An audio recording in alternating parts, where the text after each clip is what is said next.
Good morning, Radhe Radhe বন্ধুরা। আমরা চলে এসেছি আবার রাধারানীর কিচেনে। আজকের দুপুরে লাঞ্চের আয়োজন চলছে ভগবানের। আজকে হচ্ছে কাঁকরোলের পুর হবে।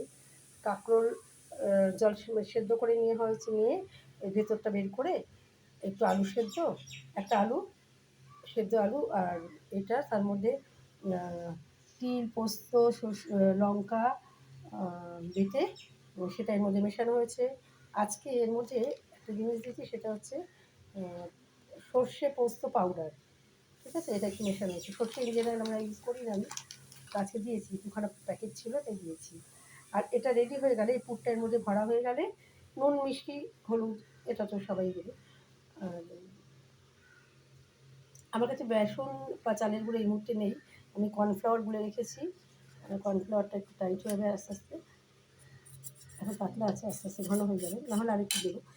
সেটা দিয়ে এটা পুরটা ভরার পরে ব্যাটারটা দিয়ে এবার ভেজে নেবো। দুরকম হয়। এটা আমি আজকে খুব শর্টকাটে করবো এবং কম তেলে করার চেষ্টা করবো।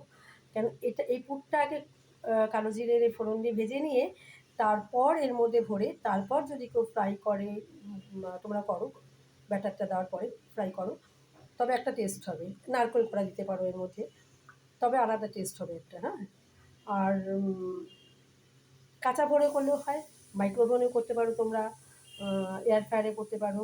কম তেলে হবে আর অনেক সাশ্রয় হয়, আর পুষ্টিগুণ তো থাকেই বজায় কম ফ্রাই হলে। আর হবে লতি। আমার মায়ের যেহেতু হাত ভেঙে গেছে, মা এখন লতি ছাড়তে পারছে না, আমাকে একজন লতি ছাড়িয়ে দিয়েছে। ঠিক আছে, আর লতিটা হবে। আর কি হবে সেটা রাধারানী যা করবে আস্তে আস্তে। আবার ঠিক আছে বন্ধুরা, আজকে এই পর্যন্তই।